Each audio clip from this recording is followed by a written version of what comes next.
25 minutes in front of the hour as we round out the guest list for the week, as we do every Friday just after 9:30 Eastern Standard Time. We catch up with my friend Yaël Ossowski from the Consumer Choice Center. The global grassroots movement for consumer choice joins us. You can also listen to Yaël along with his colleague Dave Clement every Saturday morning at 10 o'clock here on the Big Talker FM as part of their Consumer Choice radio show. Yaël, I hope you're doing well and fresh off holiday after your trip to Italy last week. How's everything going? Yeah, things are great here, Joe. We're we've got a little bit of a rain patch that's hit in Central Europe, but apart from that, we've been getting back to work and still enjoying a little bit of summer. It's time to break out the smoker, maybe do a little bit of meat for the neighborhood. Why not? I heard that, in fact, you went on and purchased a new smoker, but, the fans and critics on social media, the mob, quickly had some comments and detraction, negativity towards you and your smoker. Yeah, I mean, come to think of it, on social media, basically every community you're in, doesn't matter if it's a book club, if it's a mommy group, or even a barbecue group, you're going to get pushback. People are going to try to cancel you. People were very upset that I was cooking my meat too long. I mean, I tried to tell them this is North Carolina style, but nobody would believe me, and they still try to cancel me no matter what. I mean, it's a terrible thing, trying to just pass a little Southern culture along to your friends out there in Central Europe, and they've got, tons of negative things to say about you. Well, we're living in the cancel culture, no question, and I don't know if you caught any of our newscast, but frankly, I'd rather just eliminate the last 2 minutes of what I heard from some of the things going on in our neck of the woods. That said, I think, given the pandemic, and I was just talking with our friend Cameron Moore from the Builders Association, he's like, dude, it just feels like Groundhog Day every day, and we've been in this for 5-6 months, and it just feels like this wave is never going to end. It's got to be, at least for yourself, a little sense of relief that, for all intents and purposes, where you're at, things have changed for the better. Yeah, I had thought that, Joe, and I think there's obviously a lot more positive movements here, and things are obviously much more open, and I can go to bars and restaurants, not a problem. We do have a mask mandate that just came into effect again, only if you're going to the grocery store. This just passed, and I think goes into effect today. You can tell I haven't really left my apartment much, but it comes into effect today. And it's not even because of higher hospitalizations, not even because of higher deaths, which are the real numbers you have to take care of. It's actually just because there have been additional cases. There was a cluster, I believe, at a church, and because of that, and this is a small country, right? So even a very small cluster causes people to panic. So I'm not really worried. I think we've been able to do very well here. And we'll be traveling again. The family, we're going to pack in the car and probably going to drive down to Amsterdam for next week, Joe. So we're enjoying our freedom as best we can. Hey, let me ask you, as someone who follows education-related issues not only elsewhere, around the world, but here in the U.S. as well, what do you think about, paying, let's say $18,000, $20,000, $25,000 a year in tuition to go to a place like UNC Chapel Hill, but then not being able to attend classes on that campus and learning remotely? You think you're getting your bang for your buck there, or should there be some refunds? Yeah, I mean, I would have loved to have tried this model out when I was in school, but yeah, I think this is it's kind of outrageous. Then you're really led to question what many of these universities are offering their young people. If it's just the name, and if it's all signaling, I went to Harvard or I went to Chapel Hill, that's one thing. And if you're willing to pay for it, bravo. I think most people aren't. We're coming to realize the real cost of university. There's a lot of money that's lost in administration. There's a lot of money that's just swishing around that we don't even know where it's going.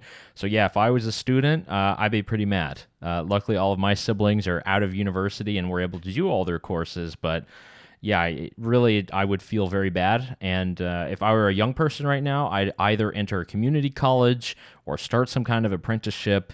No way any reasonable person in 2020 should go to a 4-year college that'll just be online instead of in person and pay that much money. Yeah, just I think completely ridiculous. And in fact, the UNC system voted yesterday that tuition and fees and everything else is going to remain the same this upcoming semester, no matter whether or not you're on campus to enjoy that quote unquote college experience. Back to the pandemic, and I know you've written about this on various occasions related to the coronavirus, along with outside issues as well surrounding just how many this lawsuit type of culture we live in here in the U.S. And if we feel that we have been shortchanged, well, we're hiring an attorney and suing you and going to file a suit and get things tied up in the courts. You're looking at this next rescue relief package that is being pushed in Congress here in the U.S. And what types of things are in there that may put an end to these frivolous lawsuits or may open the door and Pandora's box as far as liability comes and goes. Well, there no doubt for this big plan, what I think is very important for every American is the idea of getting another relief check, so that next round of either $1,200 or more that still some people have not received, but that's at least been one measure. But apart from that, one thing that the Senate Republicans have been pushing for, and Trump has mentioned this, though not very convincingly on TV, is the idea of a liability waiver or a liability shield, specifically for businesses, for schools, for unions. The idea that we cannot have any kind of just strange, frivolous, crazy lawsuits that come out connected to the coronavirus, stating that, just because you popped in a Subway on a Thursday afternoon, and then you contracted COVID, that somehow it's the sandwich maker's fault, even if they took all the precautions. So this is the kind of stuff that a lot of small businesses I know are very worried about, especially if you're a small business that is consumer-facing, customer-facing. If all of a sudden, you have 500 people are coming in your door and you invest thousands of dollars into having plexiglass shields, making sure all your employees have protective equipment, and you still get slapped with some kind of lawsuit, even though you likely were not responsible, yeah, that's probably something that small businesses are not going to be able to recover from. So that's part of this big package, is the idea that for the next 3 years, anything related to Corona, if it hasn't been gross negligence, if there hasn't been huge neglect on the part of a business, of a school, of any kind of a company, then they won't be subject to these crazy and frivolous lawsuits. There's going to be plenty, no doubt, that are still going to be filed, but if this does make it into the relief package, that means that many of these won't go forward. And let me tell you, Joe, there are plenty of lawyers that are already chomping at the bits. You go up to the Google right now, you go ask Jeeves, do whatever you need to do, type in coronavirus lawyer, you've already got page after page after page. Every single law firm in the country that is gearing up its specialist in-house to figure out how they can try to make money from this. And there are some bad actors out there, people who have been deceiving others, but there are others who are just honest brokers who are really just trying to get their businesses back up. They're trying to open up their doors and make money to pay their mortgage and feed their kids. And hopefully a lot of these small businesses won't be subject to these crazy lawsuits, and I think that's something good that we might see in the relief plan probably by next week. Well, looking at the prior stimulus package and Monday morning quarterback, and looking in hindsight, there's plenty that kind of probably been changed, and other things that could have been abbreviated. When we look at this upcoming discussion, we had our congressman on about an hour ago, and he broke down the package that was put forward in the House, approved by the Democrat majority. You're looking at $3.5 trillion, a lot of initiatives and allocations of monies that go way outside the scope of the coronavirus, talking about New Green Deal type of initiatives, among other things. And now it's kind of in the Senate's hands as far as what they're going to lay out there, more towards about $1 trillion. The congressman led us to believe that he feels when these negotiations are happening that it's best off for the Senate to deal with it, because you need 60 votes in the Senate to get something, which means you need some type of Democrat support, which in turn would allow and force the hand of Democrats in the House to kind of move forward if Chuck Schumer signs off on it. Yeah, it's never a good state of affairs when we have to in order to get the relief that I know a lot of people need, specifically either the cash payments or some kind of liability waiver, that we have to go to the knees of the Democrats and the Republicans both, and the Congress people.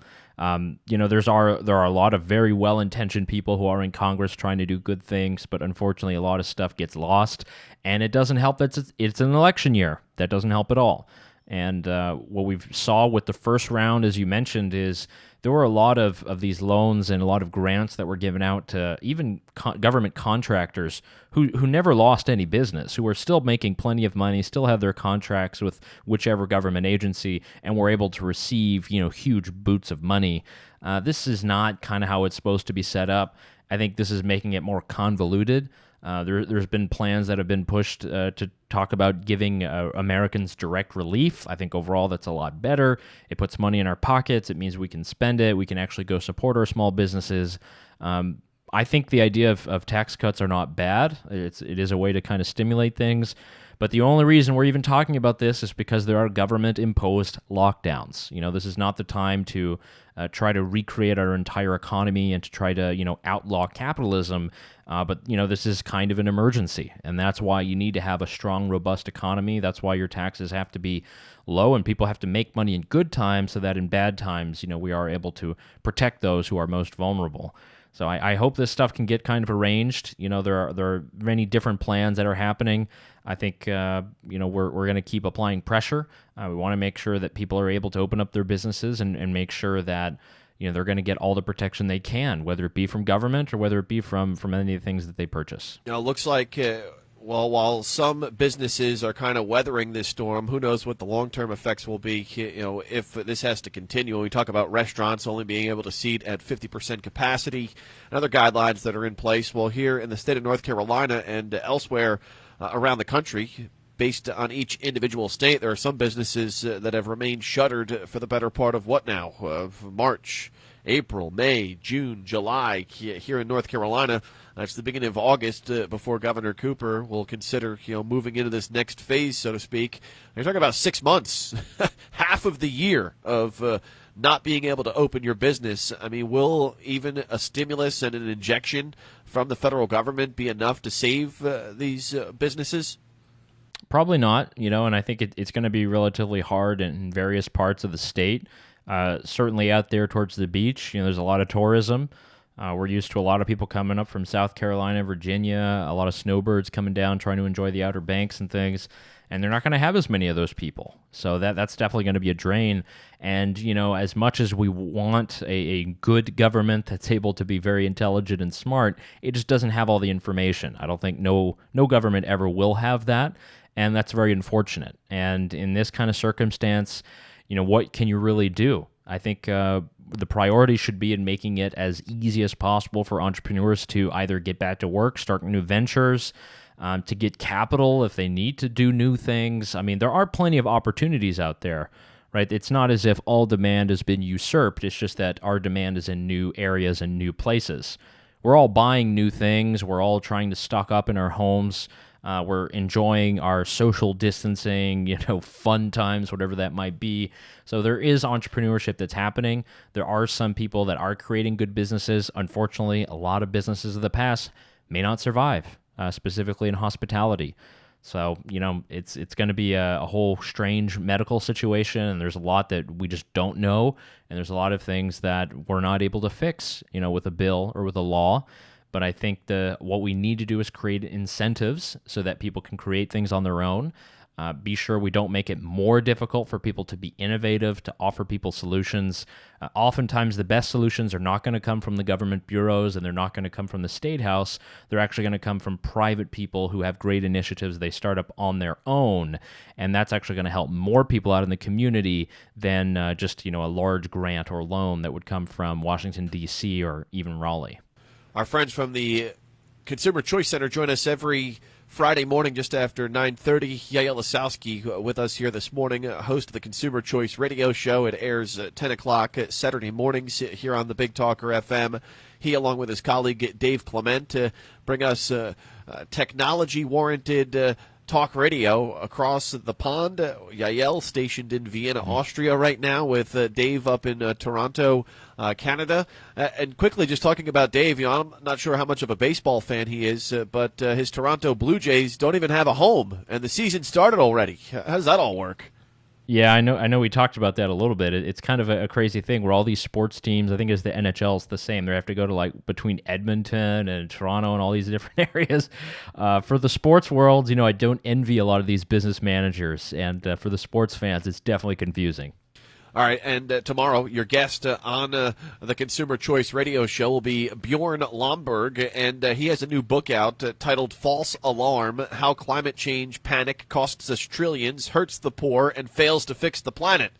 That said, of course, when we talk about changing our ways in which we consume energy, scaling back on things that have provided clean, affordable energy to vast amounts of people through natural gas and other avenues that have been explored recently. When those things are eliminated under a Joe Biden presidency, in fact, the poor and the lower socioeconomic folks out there are going to have to be paying more because most of this is going to be subsidized. And, at the end of the day, we see an effort to spend trillions, and what are we going to get for it? And apparently Bjorn a little upset that the New York Times was critical of his latest book that he just published and came out on July 14th of this year.